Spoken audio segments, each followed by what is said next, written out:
2023 Fadil Abdulla നീറ്റിന് Kerala 6th rank ആയിരുന്നു ഉണ്ടായിരുന്നത്. Single digit റാങ്കുകൾ നിരന്തരം സൃഷ്ടിച്ചുകൊണ്ടിരിക്കുന്ന ഒരു സ്ഥാപനമാണ് പ്ലാറ്റിനം അക്കാഡമി. 2020 കോവിഡ് സമയത്ത് കോഴിക്കോടുള്ള ആയിഷ എന്നുള്ളൊരു പെൺകുട്ടിയെ നിങ്ങൾ കണ്ടിട്ടുണ്ടാവും.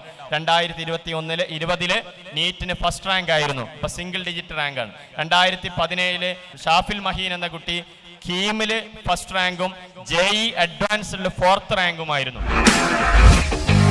വളരെ കൃത്യമായി ഗൈഡ് ലൈൻ കൊടുത്ത് മെന്റർഷിപ്പ് 1-to-1 മെന്റർഷിപ്പ് കൊടുക്കുന്ന നല്ലൊരു സ്ഥാപനമായിട്ടാണ് ഈ പ്ലാറ്റിനം എത്തിയ എനിക്കറിയുന്നത്.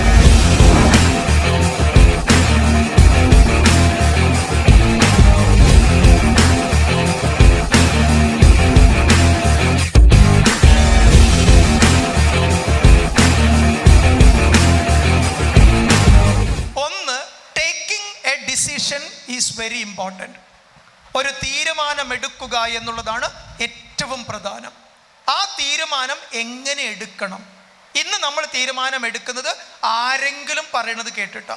ഒന്നുകിൽ കൂട്ടുകാർ പറയണ കേൾക്കും, അല്ലെങ്കിൽ നാട്ടുകാർ പറയണ കേൾക്കും, അല്ലെങ്കിൽ ആരെങ്കിലും എന്തെങ്കിലും താല്പര്യത്തിൽ പറയണ കേൾക്കും. എന്നിട്ട് ചിലർ പറയും ബിടെക്കിനൊന്നും പോണ്ട, അതിന് സ്കോപ്പില്ല. എനിക്ക് ഏറ്റവും കൂടുതൽ കോള് വരുന്നത് ഈ സമയത്ത്